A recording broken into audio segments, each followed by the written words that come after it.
Okay, the time now is 3:30, and we will begin our Lunar New Year celebration.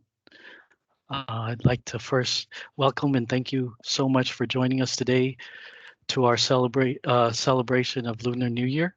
I am Ron Sagudin, and I am the Asian American, Native Hawaiian, and Pacific Islander Veteran Liaison here at the Center for Minority Veterans, the Office of the Secretary, Department of Veterans Affairs.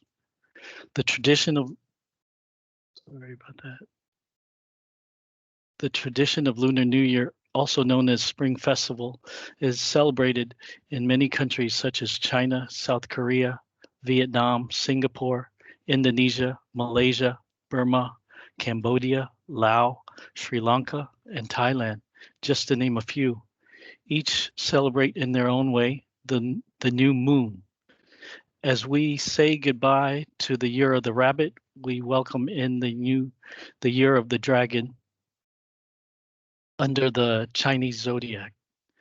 Those of you who were born in the years of 1928, 1940, 1952, 1964, 1976, 1988, 2000, 2012, and our current year 2024. These dragons are known to be confident, ambitious, and adventurous, as well as passionate, strong-willed, and have excellent leadership qualities. Also, the dragon is connected to the fire element, which is believed to represent energy, creativity, and transformation. They are also charismatic, imaginative, and have a strong sense of justice and fairness. This is just some tidbits about the Lunar New Year and Chinese zodiacs. Uh, we have a great lineup of speakers today, starting with our illustrious MC for today, Mr. Jake Fong. Mr. Jake Fong is a Department of Veterans Affairs Director of Business Operations from the Veterans Health Administration, or VHA for short. He oversees the business operation functions, including human resources, fiscal action and correspondence, memorandum of agreements, timekeeping, and all maintenance items for over 25 national specialty care services programs with an operating budget of 480 million, supporting 350 FTEs. Mr. Fong is an enterprise leader with over 20 years of proven experience in our nation's largest integrated health system, having worked in various capacities at the central office, Veterans Integrated Service Network, and the medical center levels. He is also the Department of Veterans Affairs Federal Asian Pacific American Council President and serves also as a membership chair for the Asian American Government Executives Network and also a member of VA ACHE Regents Advisory Committee. Over the past other past duties include serving as an associate director for VA Long Beach Healthcare System, acting director for Eastern Kansas Healthcare System, and program manager of Office of Healthcare Transformation. Mr. Jake Fong, you have the mic. All right. Well, thank you, Ron. Can folks hear and see me? Yes, we can. Awesome. Awesome. And thank you, Ron, for the introductions and the brief of Lunar New Year. And Lunar New Year is a cycle of every 12 years. And this year is the Year of the Dragon, as Ron has mentioned. It's based on the Chinese zodiac sign. And it's special for me, particularly because my youngest son was born in the Year of the Dragon 12 years ago. So he turns 12 this year. And this is a fun icebreaker exercise folks can do if you want to gauge someone's age as a conversation starter at a family gathering or a private event. Don't do this at work. So let's use Year of the Dragon and do some elementary school math. As Ron mentioned before, there are several years that ties to Year of the Dragon: 1952, 1964, 1976, 1988, and 2000. So let's say I was born a year of the dragon and I give you no other details. Would you be able to guess what year or what my age would be? So there's a way to guesstimate this through the process of elimination. Now, if I was born in 1952 or 1964, that would put me at ages about 70 and 64, and hopefully I don't look those ages yet. If I was born in years 1988 or 2000, that would put me at either 36 or 24 years old respectively, and I don't think I have a baby face. So through the process of elimination, I think folks can say I might be born in the year of 1976, and that would put me about 48 years old. So ding, ding, ding. If you folks guessed that, that was a hypothetical example to help do an icebreaker at a family gathering or an event. And as by way of introduction, especially in the Chinese traditions, a little bit of diversity and glimpse into the Lunar New Year and to any Chinese or Cantonese speaking friends on the audience, there are several four-worded phrases we often use. One is 恭喜發財, means prosperity and wealth, wishing folks prosperity and wealth. The other one is 新年快樂, and that means a Happy New Year. Two more to go. 萬事如意, that means may everything go your way, and literally means may 10,000 things go your way, may your wishes come true. And also 心想事成, meaning may your heart's desire or wishes come true. So just a little bit of those quick diversity and glimpse into the Chinese and Cantonese speaking traditions. Well, without further ado, I'm going to take the privilege of introducing our next speaker, Mr. James Albino. He's a director, Center for Minority Veterans. As director, Mr. Albino serves as the principal advisor to the Secretary of Veterans Affairs on adoption and implementation of policies and programs affecting veterans who are minorities. Mr. Albino, a Navy veteran, thank you for your service, sir, previously served as Deputy Assistant Secretary for the Office of Intergovernmental Affairs, IGA, at the Department of Veterans Affairs until January 2017. In that role, Mr. Albino was responsible for the oversight of 2 of the 8 divisional directorates.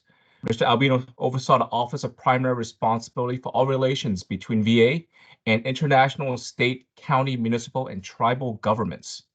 Prior to joining the VA in September 2015, Mr. Albino served as the executive director of the President's Task Force on Puerto Rico in the White House.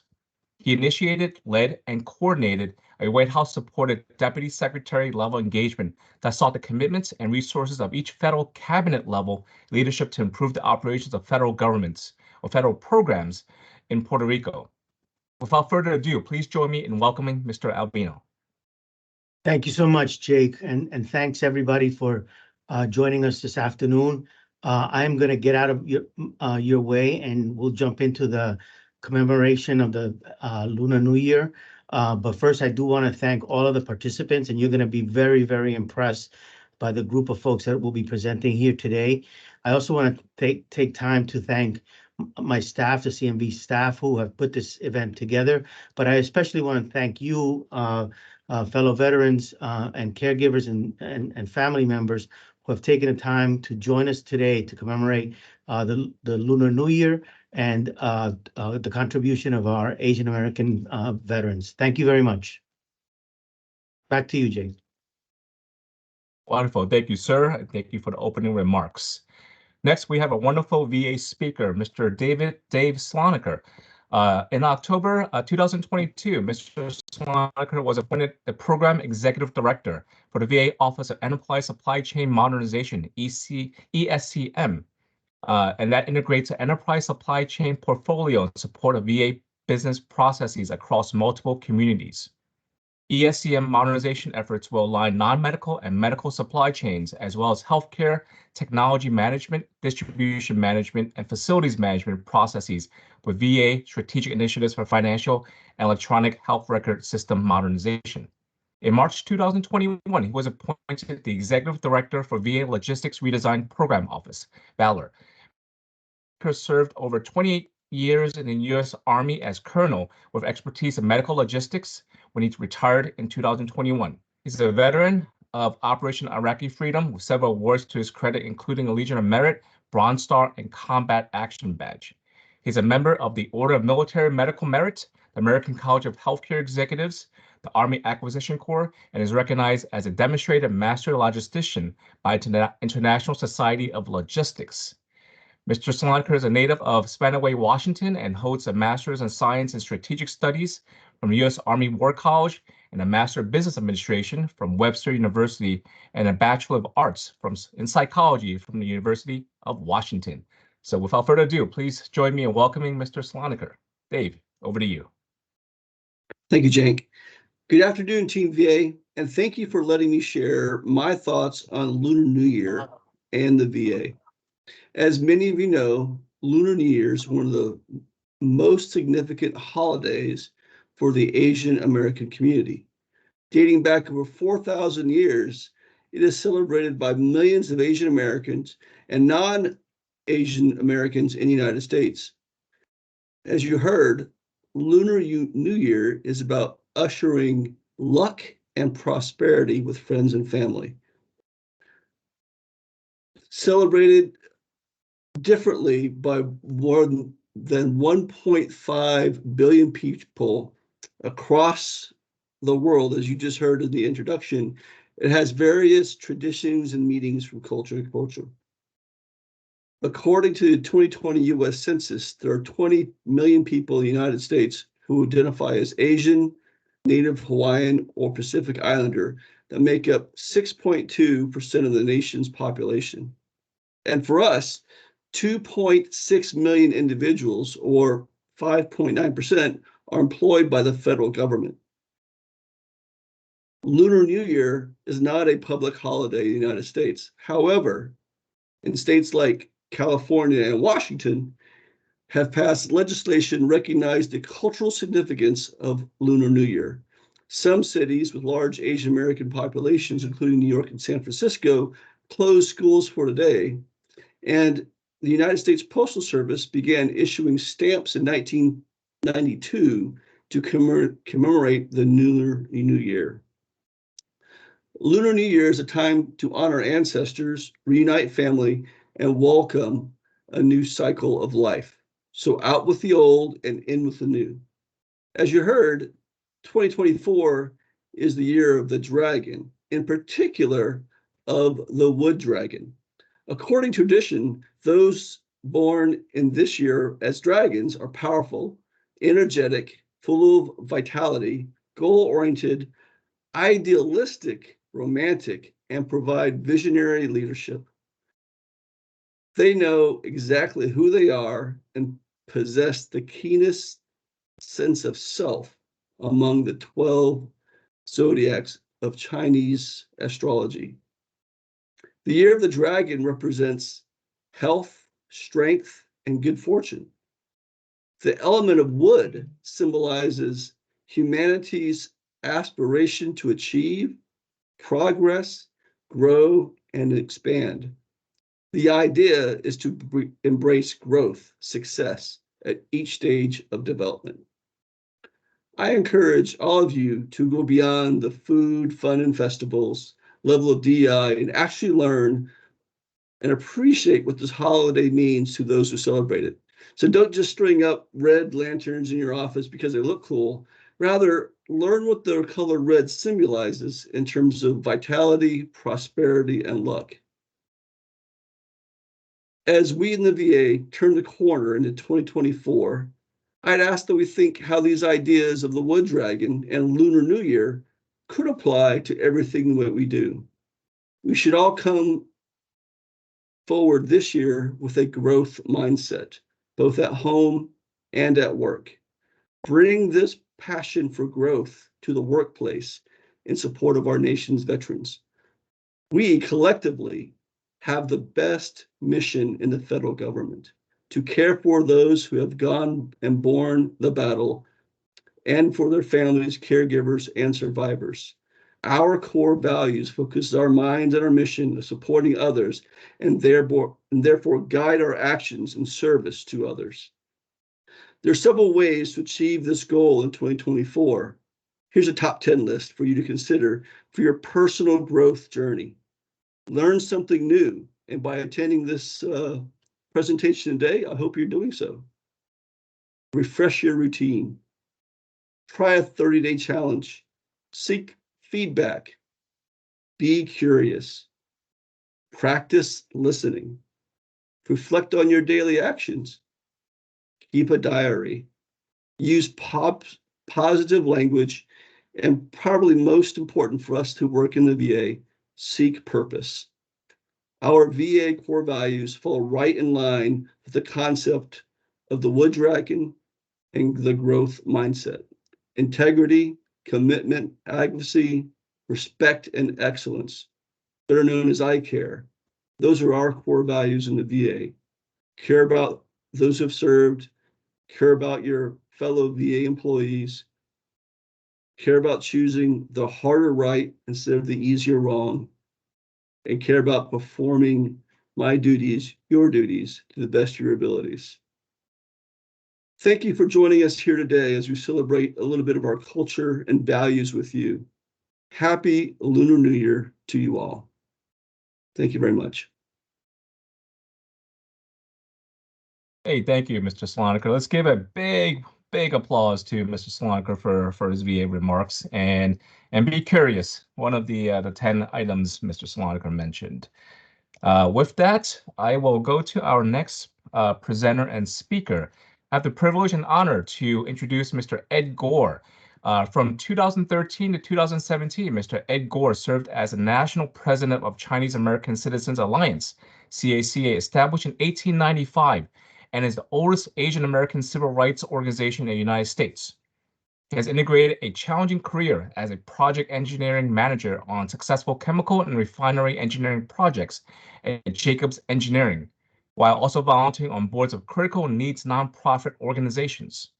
Having served for over 30 years in levels of increasing responsibilities at the Chinese American Citizens Alliance, he has led the organization increasing presence by redevelopment of chapters in Boston, Greater New York, and Las Vegas. Through the chapter formation in New York's Chinatown, a memorial scholarship fund was designated in honor of fallen NYPD detective Wenjin Liu, with its first 2 awards presented in 2017. To provide post-Hurricane Harvey reliefs for many underserved in the Houston Asian community, he instituted fundraising campaigns with the Chinese American Citizens Alliance, AARP, and local groups to address the still ongoing relief and recovery efforts. He now serves as the National Director for the Chinese American World War II Veterans Recognition Project to recognize the forgotten service of our Chinese American World War II veterans with the Congressional Gold Medal. A native Houstonian and graduate of University of Texas at Austin with a Bachelor of Science in Electrical Engineering, his personal story as a first-generation Chinese American of immigrant parents mirrors that of many members of the Chinese American Citizens Alliance. Please join me in welcoming Mr. Gore. Over to you, sir. Thank you, Jake. Appreciate your kind introduction. And I also want to thank Ron and Mr. Albino and Mr. Slonaker for your having us on this program to celebrate Lunar New Year this year. And also want to thank all of you who work in the Minority Veterans Department, as well as entire VA, for your service in serving veterans. I'm not a veteran, but listening to the way you care and concern about the veterans who are part of your clientele makes me want to become a veteran. But let me just say one thing before we get any further about the Lunar New Year, that if we take anything away from this discussion today from me, I want to let you know that one of the most important things about the Lunar New Year, when we celebrate, is the red envelope. And the red envelope signifies that there's money in it. So if you happen to be a single young person, or you don't have to be an old young person, a single person who is got parents or relatives who want to give you a red envelope, it usually has money in it. And so you should be proud of the fact that if you have a person who celebrates the Lunar New Year and you're single, you should ask them, where's my red envelope? So that should be something that you should be proud of getting. Well, my responsibility here today is to talk about why were the Chinese American World War II veterans bestowed a Congressional Gold Medal, which was awarded back in 2018.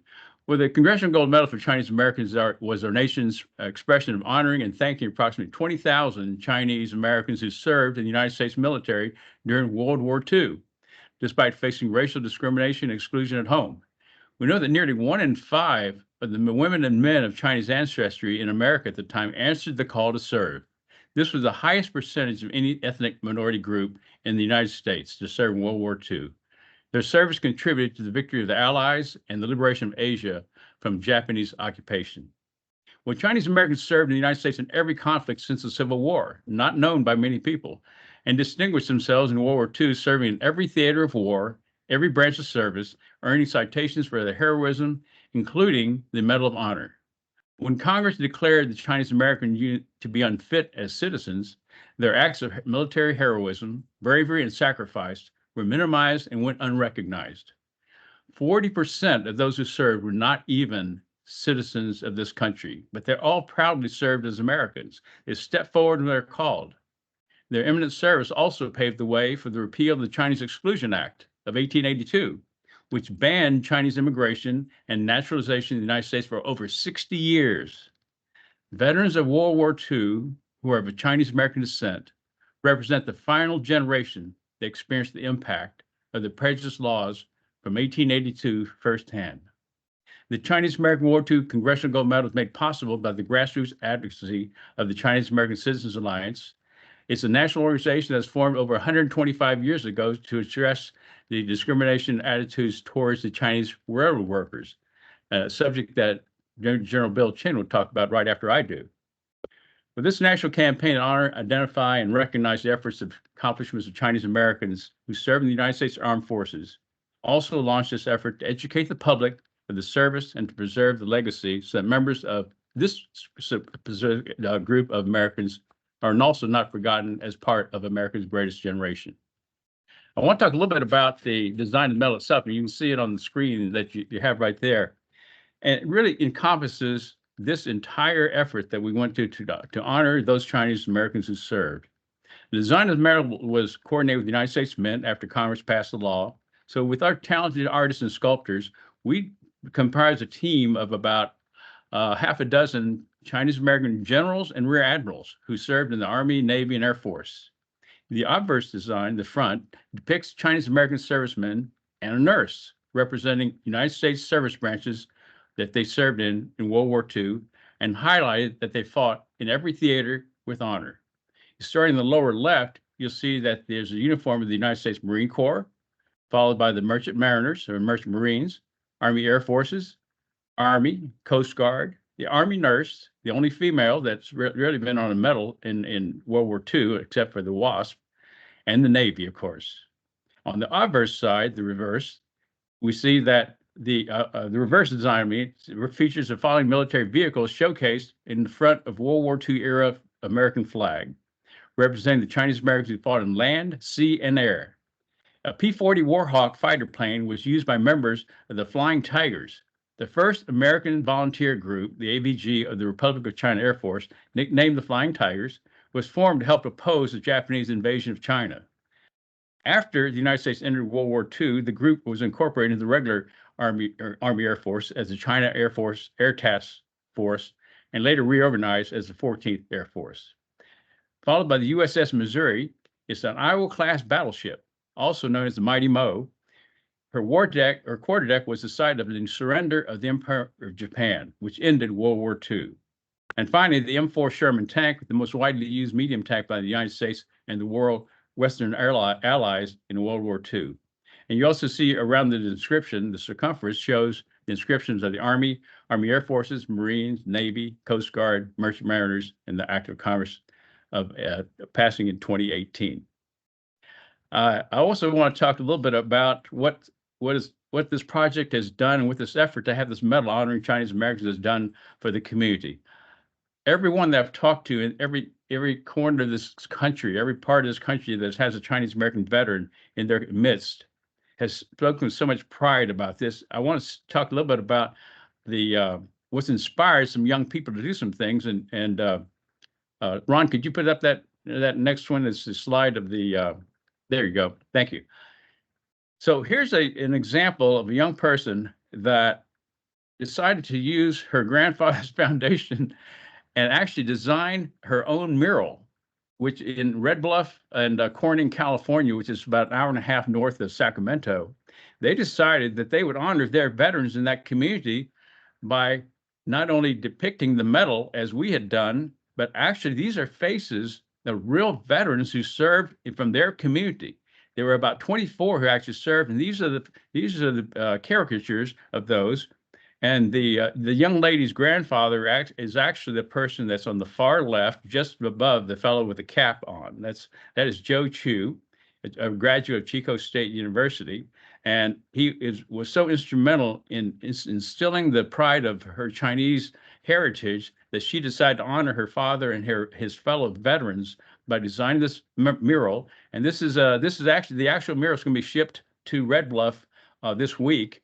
And it will be displayed on one of the buildings on the side. So you'll see that this inspired wonderful things. So thank you very much for that. And I just want to introduce Major General Bill Chin very quickly. Major General Bill Chin, better known as Bill, is a third-generation Chinese American. He served as a career in the United States Army for over 32 years and retired as a Major General. Many of his accomplishments much, much longer than some of the missiles that he designed, actually, in his resume. The wonderful thing about Bill is he comes from several generations of Chinese who served in our military. He graduated with a bachelor's in engineering mathematics and also in aeronautical and astronautical engineering.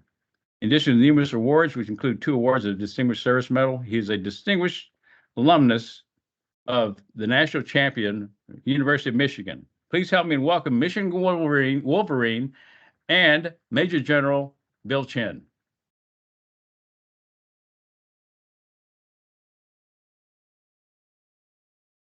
You're on mute, sir.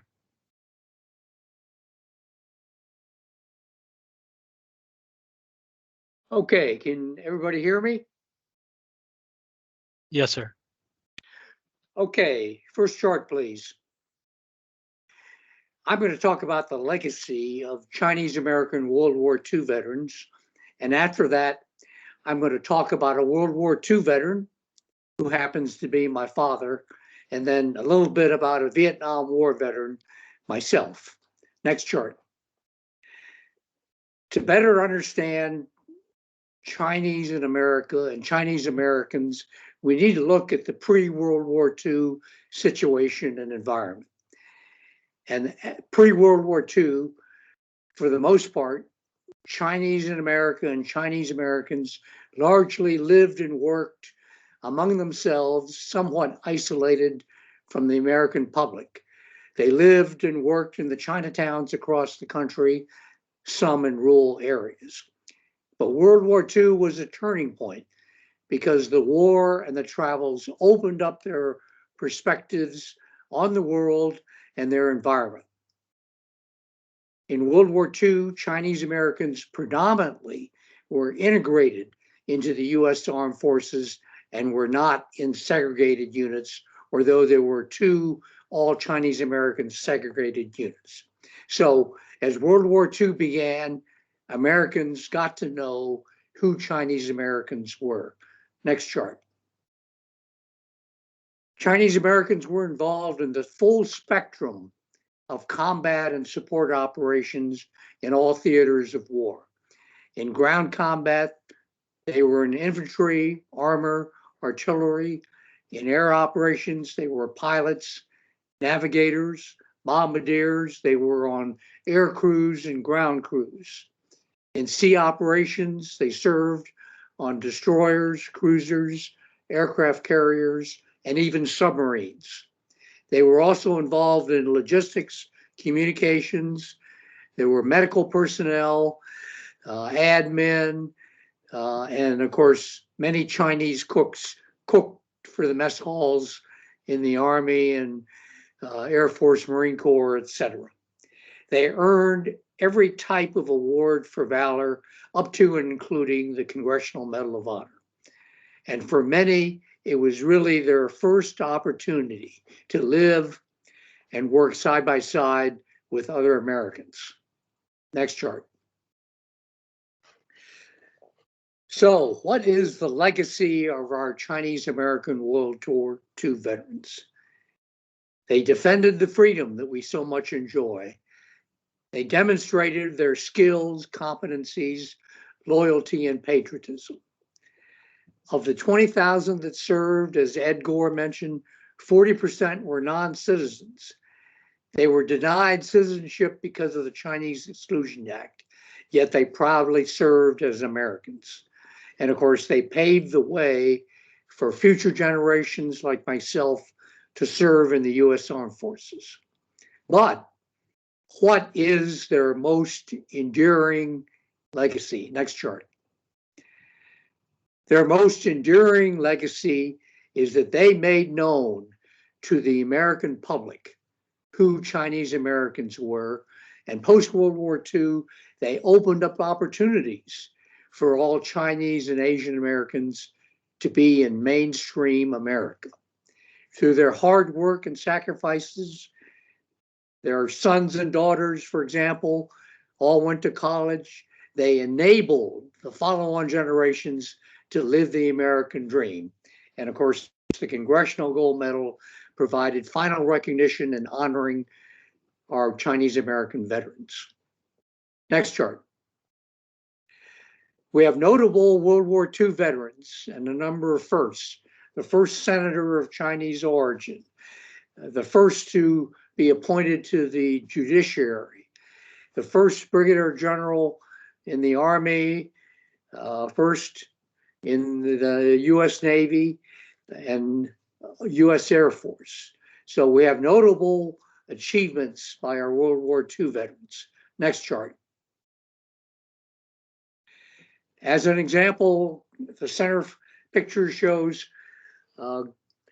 Ambassador Locke, where the Museum of Chinese in America honored by giving a legacy award to Chinese American World War II veterans. And of course, on the far right, we have Congressman Judy Chu, daughter of an Army veteran, congresswoman from California. Next chart. Very quickly, a little bit about my father, son of a Chinese railroad worker. He was born in Columbus, Ohio, orphaned at age 15. So he had to work his way through high school and college, graduated with a degree in aeronautical engineering in 1932, but he couldn't find a job because it was the middle of the Depression. And in those days, aircraft companies weren't hiring Orientals, even though they were American born. But he had a passion for aviation and was not deterred, and he saved up enough money for flying lessons. Next chart. So his story arc is he was initially not hireable by aircraft companies. He became an airline pilot, a military pilot, airline executive, later a consultant to Northrop Aircraft, and his story arc was completed when he was hired by Northrop Aircraft Company to work on jet manufacturing in the Far East. Next chart. Okay, a little bit about myself. I had 2 tours in the Vietnam War. I was in South Vietnam as an advisor to a Vietnamese infantry division. I was in Laos with the Defense Attaché Office. And so they were all preparatory assignments to assist me in progressing in my career in the Army. Most of my assignments were in weapons systems development and program management. As a 2-star general, I was the commanding general of the U.S. Army Missile Command in the first Persian Gulf War, where all our missiles were deployed. It was the largest combat deployment and subsequent use of missiles in the Army's history. I was the program executive officer for missile defense, in charge of all the Army's missile defense programs. And then I spent 18 years in the defense industry. Next chart. Okay, as we looked at the contributions of Chinese Americans, the first major contribution was building the Continental Railroad. The second was the Chinese American veterans serving in World War II. But the 2 groups had much in common because they were largely forgotten, ignored, and excluded. It wasn't until the 150th anniversary of the Chinese completion of the Transcontinental Railroad that the Chinese railroad workers were fully recognized and honored. And then it was some 73 years post-World War II the Chinese American World War II veterans were recognized and honored with the Congressional Gold Medal. Next chart. I'd like to leave you with a thought of only in America, where only in America, for example, can a descendant of a Chinese railroad worker become a general in the United States Army. And why is that? It's because of the freedom we enjoy and the opportunities we have. That freedom, for example, that was defended by Chinese American World War II veterans. So we must honor and continue to preserve the legacy of our Chinese American World War II veterans. Thank you.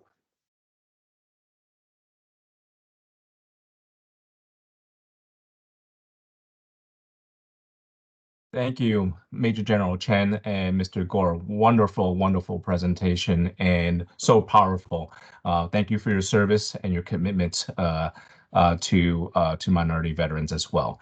And with Mr. Ed Gore mentioning about the red envelopes, here's some which my kids are anxiously waiting to get as well because of their fortune and wishes to them. Thanks again for your inspirational story. I have the privilege of introducing Dr. Ernest Moy next. And Dr. Moy is the Executive Director of the Office of Health Equity for Veterans Health Administration. His office supports and coordinates efforts to understand and reduce disparities in health and healthcare affecting veterans. Prior to joining Veterans Health Administration, he was a medical officer in the Office of Analysis and Epidemiology at the National Center for Health Statistics of the Centers for Disease Control and Prevention, CDC. At CDC, he studied rural health disparities, analyzed linked hospital vital statistics data to identify care patterns that place patients at risk for opioid poisoning, death, and developed new data visualizations and partnerships for disseminating health statistics. Prior to joining the CDC, he was the director of the division in the Center for Quality Health Improvement and Patient Safety at the Agency for Healthcare Research and Quality, AHRQ, that designed and produced the National Healthcare Quality and Disparities Report, submitted annually to Congress and related web tools. He also worked as a Director of Research and Assistant Vice President at the Association of American Medical Colleges, Assistant Professor at the University of Maryland School of Medicine, and Emergency Care Physician at the Baltimore VA Medical Center. Dr. Moy is a graduate of Harvard College, New York University School of Medicine, and Columbia University School of Public Health. Following internal medicine residency, he was a General Internal Medicine Fellow at Columbia University and a Robert Wood Johnson Healthcare Finance Fellow at Johns Hopkins University.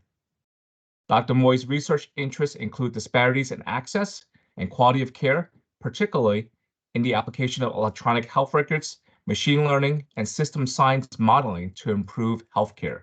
He was selected to serve as the first Academy Health Innovator in Residence. Wow.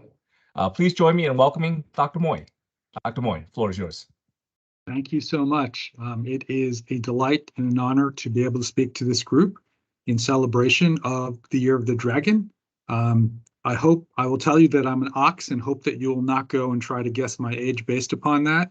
But we tend to be plodding and persistent and push ahead with our agenda. And so I'll be talking to you about what our office does, the Office of Health Equity, and related a little bit, hopefully, to the Lunar New Year. I'm also very excited that this is the Year of the Dragon. I think the energy of this dragon will really allow us to push equity even more forcefully during this year.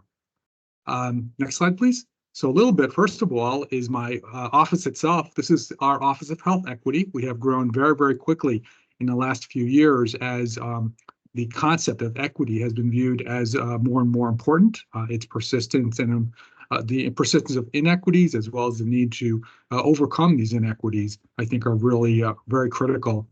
I wish that I could say that I would be celebrating the Lunar New Year by having dim sum with my office, but I can't because we are largely virtual in the modern world, and everyone is spread out all across our country. That's good in some ways because we get a lot of local perspectives, but we can't actually all get together for dim sum.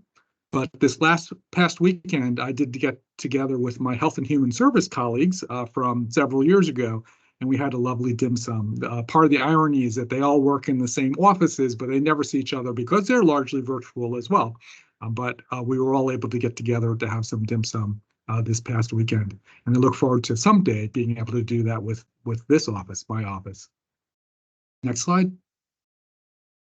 So I think we've heard a lot about racism in the past and how it affected us, people we know, our families, our nation. But I'm here to maybe put a little downer in that and remind us that these issues of racism and discrimination still exist today. And that's part of what my office tries to address. We think that health equity, following the CDC's definition, is when everyone gets the help they need to achieve their highest level of health. Here in VHA, that means all veterans getting the support they need to achieve their highest level of health. And this has been a problem historically, but it is still a problem today. Not everyone is getting the help that they need to optimize their health. And one of the reasons is because we're not all in the same place. We come to life with different resources. We're born in different circumstances. We live and work in different kinds of environments. And so we need different things. And this slide just tries to contrast the difference between equality, giving everyone exactly the same, and on the right, equity, giving people what they really need.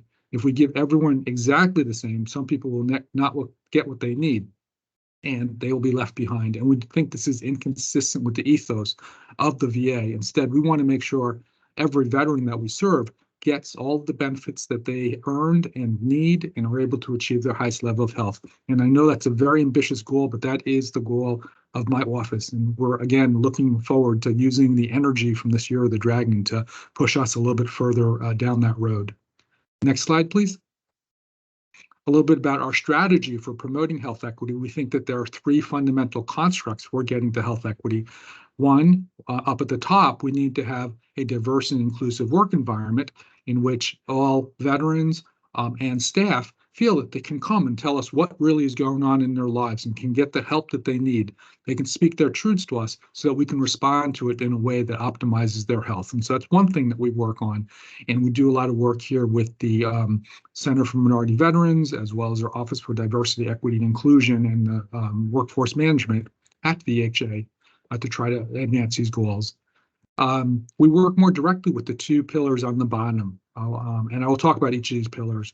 The second pillar we work with is trying to make sure that veterans receive the social services that they need. Differences in social needs underlie many health inequities that we see in our society, and we try to make sure that veterans are matched to resources that can benefit them. And then the left-hand side, as we're delivering healthcare, sometimes we're not delivering it in a way that is completely equal or fair or touching all the veterans, speaking to all the veterans in an equal manner. And that's what we try to do. We work with providers to identify health inequities and find ways to try to resolve these inequities in the delivery of care. Next slide, please. So I had mentioned that we work, this is pillar number one, working on diversity and inclusivity and trying to create that nice environment. And this is a slide stolen from one of the groups that we work with, again, the Office of Diversity, Equity, and Inclusion that leads really in advancing this notion with our employees. But this is just some of the things that we work on, trying to use these inclusive habits to try to create that environment, again, where our staff and veterans who come to see us can really feel valued and empowered and be able to speak their truths to us so that we can deliver optimal care to them. And I wanted to emphasize that this is really not applicable just to, in a theoretical sense, but really very applicable to those of us that are listening to this conference today and the focus of this conference. Next slide, please. One of the things I researched before coming here is, well, who actually celebrates the Lunar New Year? Because I wasn't exactly positive who it was. And I see that it's celebrated all over the world in many, many different places. And it's celebrated even at different times that the Hebrew and the Native Americans often have their Lunar New Year's and lunar celebrations. But here in the US, it is predominantly confined and focused on individuals who have East or Southeast Asian heritage, places where this has been historically celebrated. And I raise that only because even though it is celebrated all around the world, the need for a diverse and inclusive environment in which all of us can live is important for all of us, but it's also very important for specific groups. And I think in the past years, when we've seen rises in lots of different hate crimes, a lot of that's more of that's been loaded on Asian Americans than has been historically. So I just wanted to emphasize this is important generally, but it's also very important for Asian Americans at this time as well, getting to this diverse and inclusive environment. Next slide.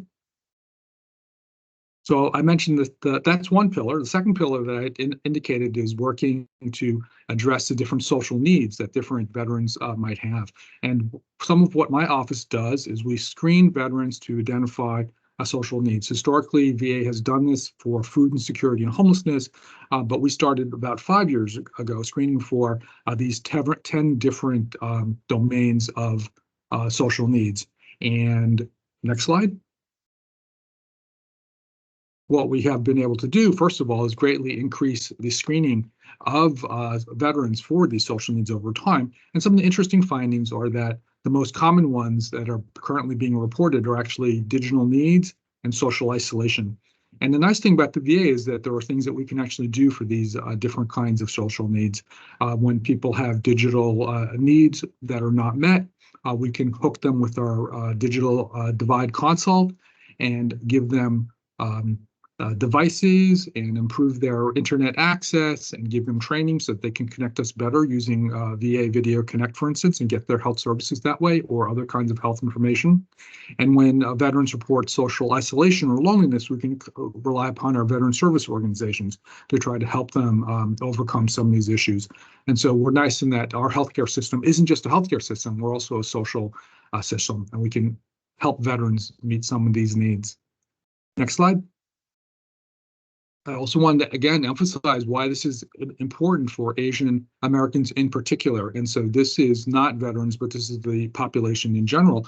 And we see that when we look at Asian Americans as a group, there's a wide distribution in educational attainment across different specific subpopulations of the Asian population.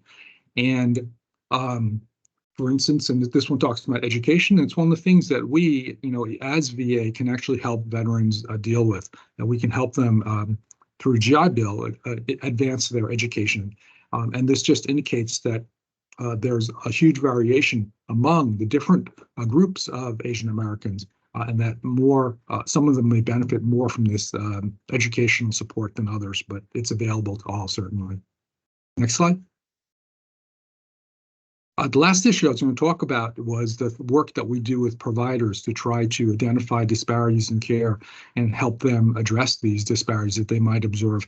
And some of the work that we do, we present in these chart books, and this is a chart book that we presented in 2021 that focused on Asian and Native Hawaiian and other Pacific Islander veterans. And we were able to find that there are a number of areas where there are disparities that are shown. We put this out in our reports as well as in a variety of information briefs. Next slide.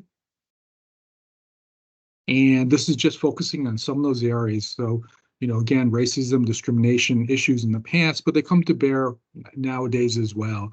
And so, for instance, one of the areas where Asian American as well as Native Hawaiian Pacific Islander veterans are less likely to receive ideal services in the areas of checkups. So this is whether or not they get checkups in the past year. We see there's a little underutilization among Asian as well as Native Hawaiian Pacific Islander veterans. This then allows us to then target specific groups of veterans. We can go out and reach out to these veterans and say, hey, why don't you come in and get a checkup? And we notice that you haven't had one, as well as talk to them about whether there are specific barriers that may be preventing from them coming in to get a checkup. Next slide.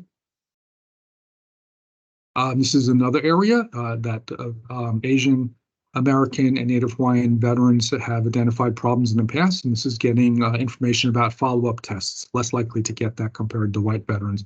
And again, an area for us to then try to understand how we can reduce this inequity, try to identify what barrier may be occurring in terms of communication that prevents them from getting the test follow-up results. Next slide. Another area that seems to be an issue is the feeling of being respected by staff when they come in. This is not the provider staff, but this is the front office staff. And here again, Asian American, Native Hawaiian, Pacific Islander veterans feel like they are not receiving respect at all times when they come in to see, and at lower rates compared to white veterans. Again, another area that's really important for us to work on to improve. I mean, if we want to keep veterans coming to us, we must make sure that they are always treated with dignity and respect, as they ought to be. And when we see differences like this, we need to make improvements. Next slide.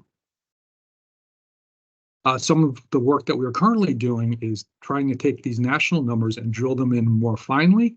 So this is some of the work that we are doing to try to understand variation across different networks in our system.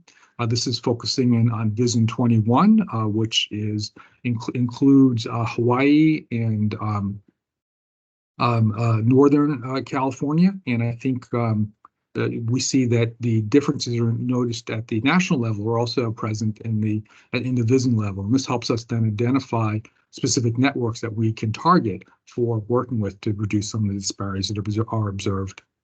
Next slide.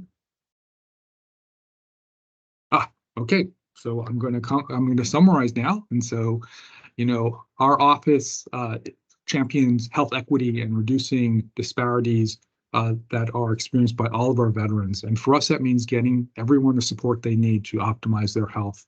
We think of three ways of doing this. One, creating this diverse and inclusive environment. Second, addressing social risks. And third, reducing these healthcare disparities. And a lot of our data show that Asian American, Native Hawaiian, Pacific Islander veterans experience more challenges when they're accessing care, making sure that they receive high quality care and care that in which they feel they are listened to and respected. We're working to try to reduce these disparities, improve the addressing of the social risks experienced by veterans, and we do this a lot by engaging with specific veterans. I hope this group will engage with my office to try to advance these items, both addressing the social needs of veterans as well as identifying disparities and helping us address those barriers that prevent all veterans from receiving the high quality care that they have earned and that they deserve. Again, we're excited to buy this Year of the Dragon. We hope the energy of this year will really help us propel us in working through, you know, our desires. Again, optimizing the health of veterans so that everyone can get the care that they need and we can achieve this ideal goal of health equity. And with that, I'm going to turn it back. All right. Well, thank you, Dr. Moy. Let's give a big round of virtual applause for Dr. Moy on his presentation on reducing health disparities and increasing health equity. With that, I'm going to introduce our next presenter from our colleagues over at Department of Labor, Matthew Passmore. Matt Passmore is a distinguished Korean American leader and veteran renowned for his dedicated service to the military and veteran communities. A 2011 graduate of the United States Military Academy, he was commissioned as an officer in the Chemical Corps, following his completion of the 75th Ranger Regiment's Small Unit Ranger Tactics course in the U.S. Army Ranger School. He deployed with 2nd Aviation Regiment in support of Operation Enduring Freedom from 2012 to 2013. He served in various military positions until completing his service in 2016. Transitioning from active duty, Mr. Passmore expanded his impact by relocating to South Korea. There, he managed the sole operations of an international fitness company, and you'll see he is lean, fit, and trim, and established his own business, securing a contract to provide health and wellness services to a military community. His commitment to serving soldiers led him to resign from his corporate role to work directly with the Department of Veterans Affairs. In his role, he served as VA benefits site lead for multiple U.S. military installations in South Korea, further solidifying his dedication to veteran care and support. In 2019, Mr. Passmore returned to the United States to continue assisting the military and veteran community. He assumed the role of Transition Services Manager at Fort Belvoir for the U.S. Army, where he facilitated a smooth transition of thousands of service members to civilian life. Subsequently, he became the National Recruitment Program Manager for the Customs and Border Protection's Office of Information and Technology. In this position, he developed hiring initiatives focused on inclusivity and diversity of talent.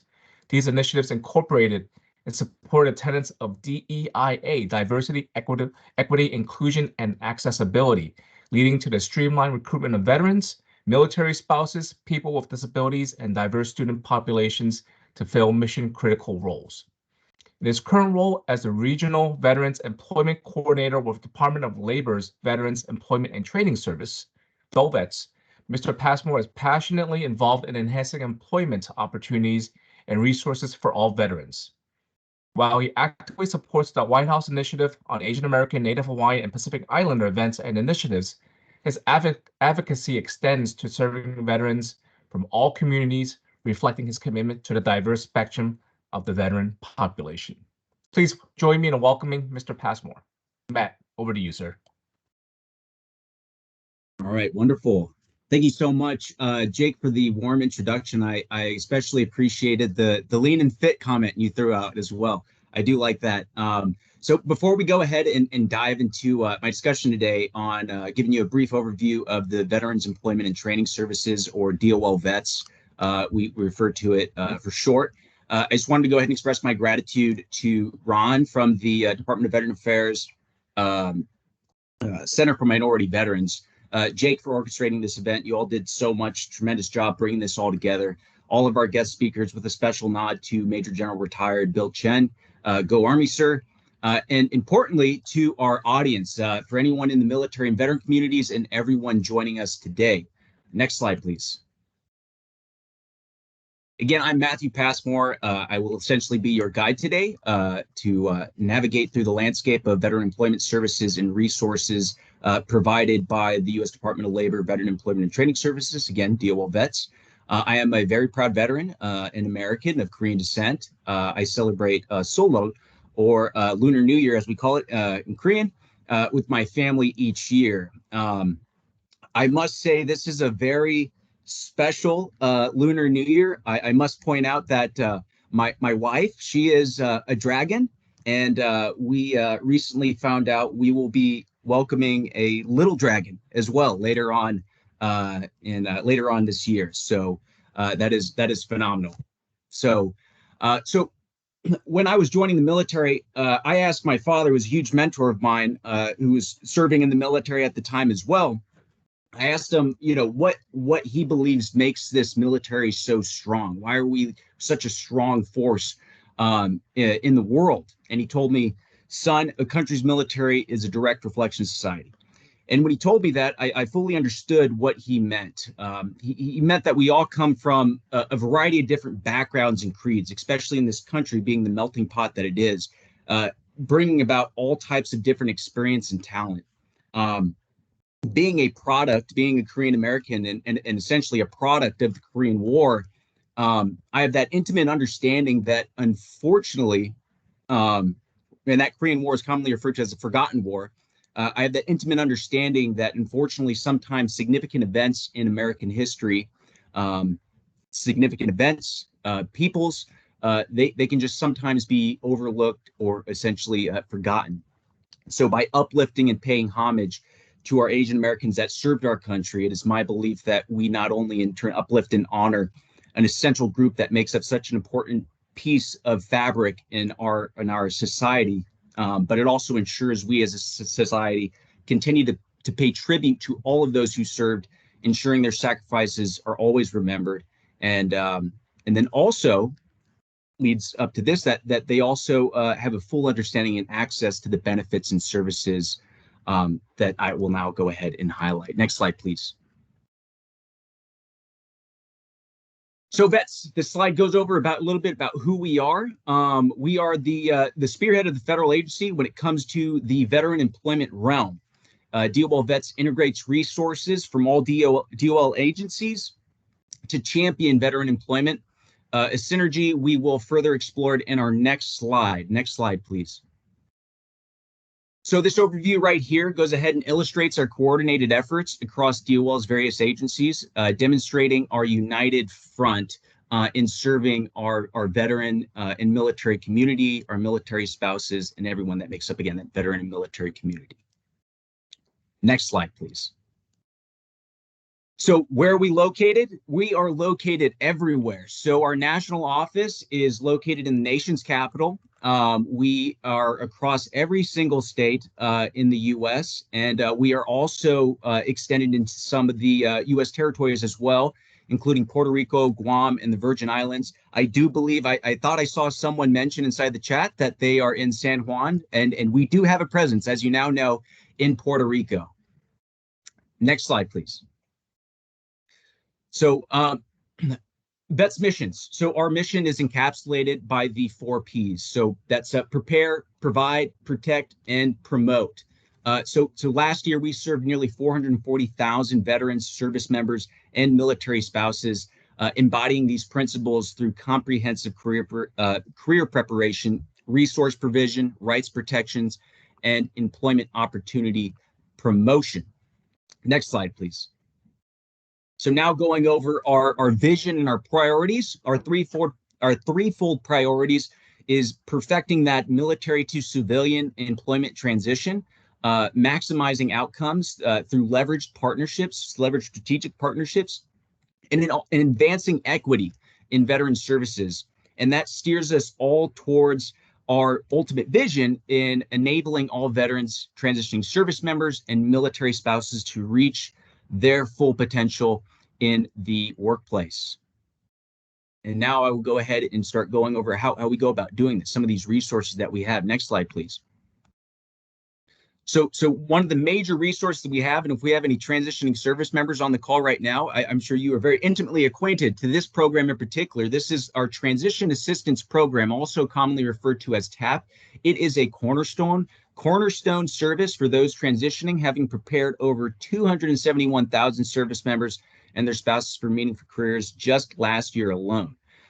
This is something where it goes beyond just the U.S., and we span across 200 plus military installations, and that includes some that are located in other areas outside of the country. Next slide, please. So there are also some supplemental programs that are embedded within the TAP as well. There's a few to highlight right here. One being the Employment Navigator Partnership Pilot Program, as well as our Transition Employment Assistance for Military Spouses, also known as TEAMS. Exemplifies our tailored support, which reached over 14,000 participants over 32 installations worldwide. Provides very accessible virtual-led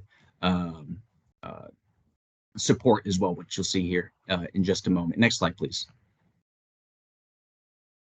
So our initiatives to go ahead and extend workshops, go to wounded warriors and caregivers as well, and our off-base transition training with fiscal year 23, witnessing over 15,000 wounded warriors and nearly 1,600 participants benefiting across various states. Next slide. So I'm a fan of visual and kinetic learning, so I'd like to go ahead and just point this out here. As you can see here, it highlights where you can go ahead and find some of these resources, some of those virtual classrooms available to military spouses, for wounded warriors. If you're looking for support when it comes to resume writing and what have you, the TAP curriculums are actually on those sites as well, available to you, caregivers, to all of those in the veteran and military community. Next slide, please. So another essential piece in going ahead and preparing our veterans for meaningful careers comes with our American Job Center system. Specifically though, through our Jobs for Veterans state grants that provided pivotal employment resources to over 164,000 veterans just last year alone, showcasing that invaluable connections between veterans and also employers. So these sites serve a dual purpose, and we'll go ahead and have a great graph to go ahead and show the causal connection here in just a moment.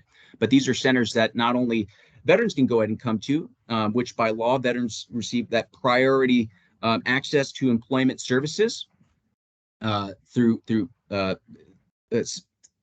trained specialists, but it's also available to employers as well.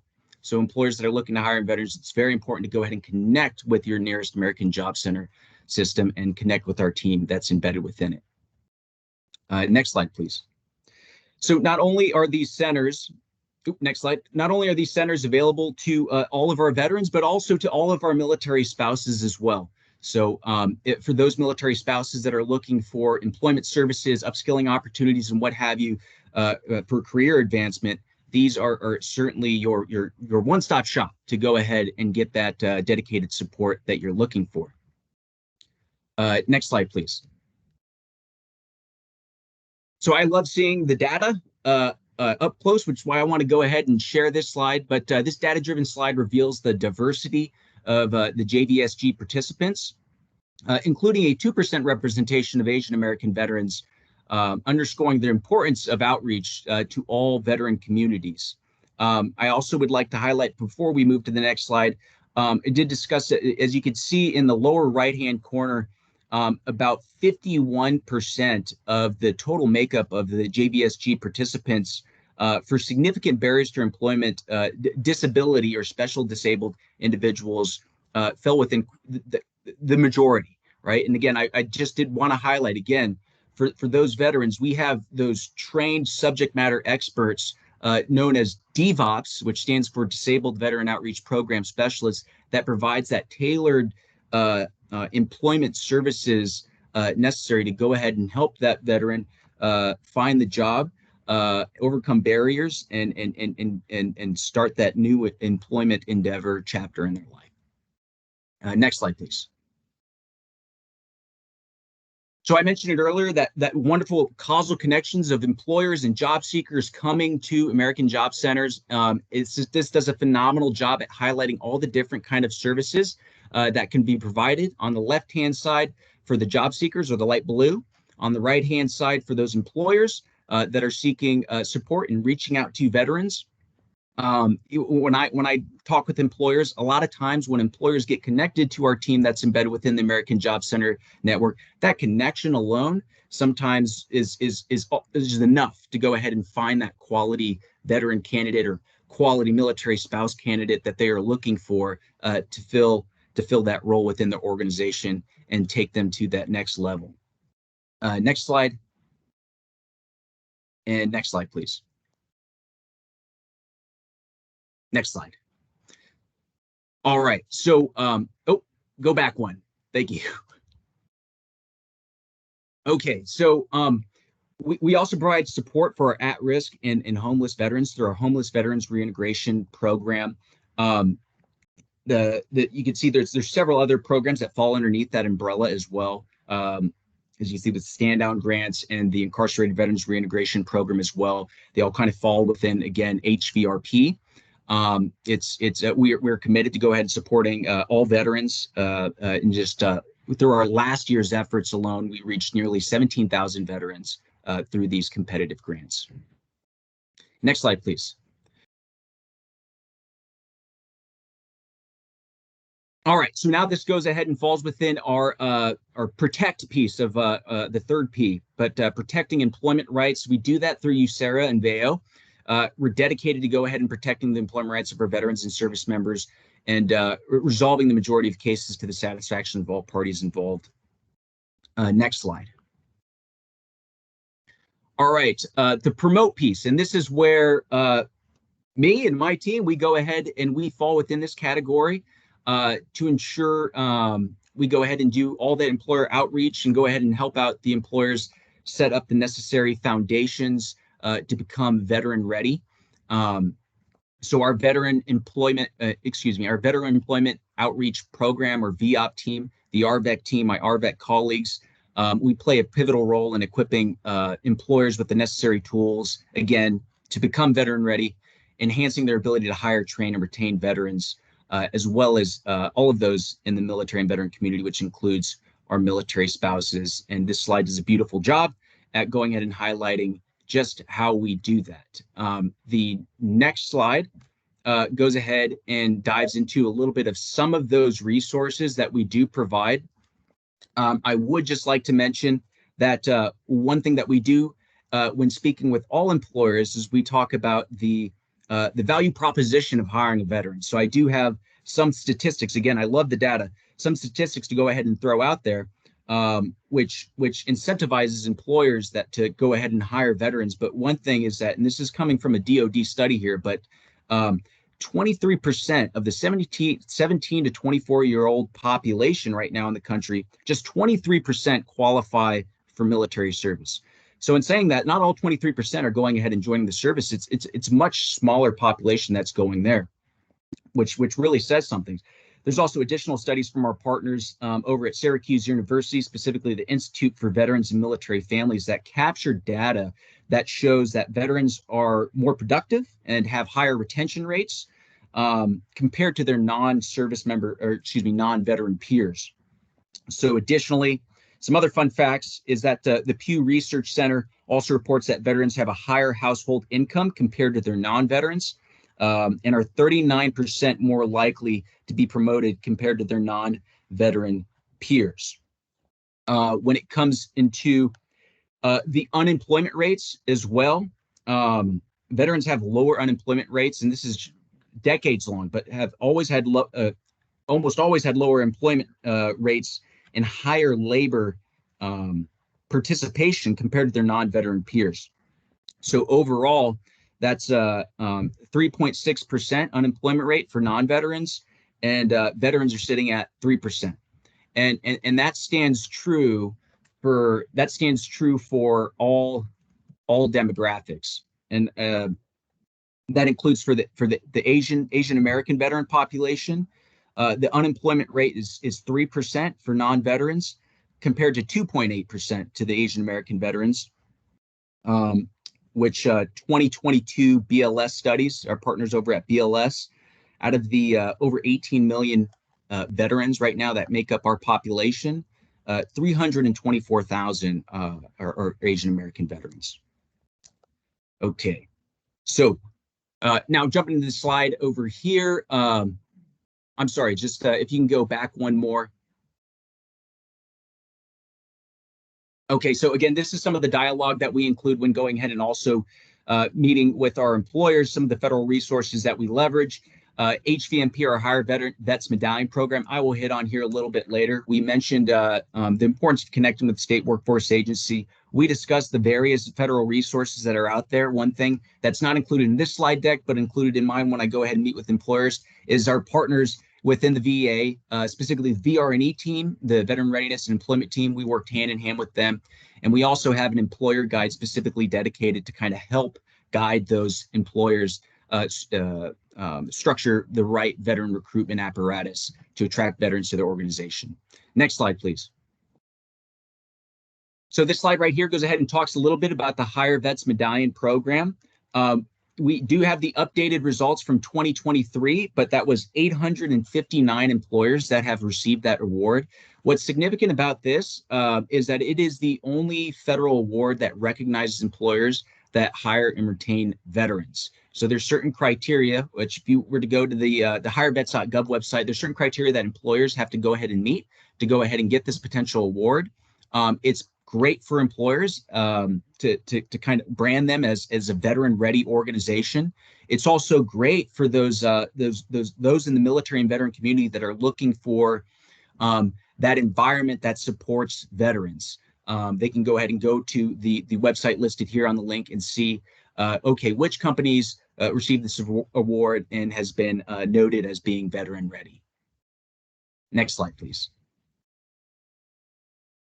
So thank you all for your attention and participation. Your engagement today, it strengthens our collective effort to go ahead and support veterans in military spouse employment.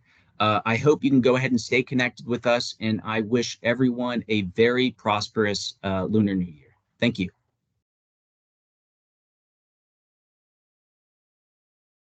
All right, let's give Matt a big virtual applause to all his contributions and Department of Labor's contribution and commitment to supporting our veterans. So thank you, Matt.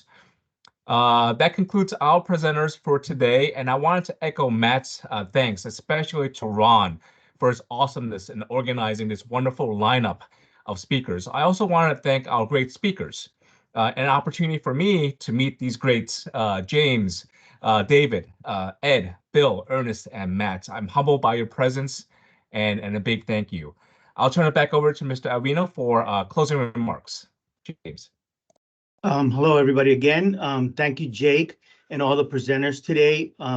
Certainly impressive set of presentations. Great history. I'm a history buff myself, and so I appreciate it. But I especially want to thank those of you that took the time today to listen to our presentation. I hope we were able to provide you with some valuable information, and importantly, I hope that we were able to give you an opportunity to commemorate the Lunar New Year. I know that many of you are right now multitasking. You're probably doing a number of different things, and you probably have your phone in your hand right now. So please take a moment to scan this QR code and connect with us so that we can provide you some information about all of these programs that we've talked about today. So take a moment to do that. If you don't have your phone with you, the slide deck is going to be available, and there's the VACO CMV at va.gov address that'll take you to our webpage, and you can always reach out to us. Thank you again, everybody. Have a great evening, and have a terrific Lunar New Year. Bye-bye.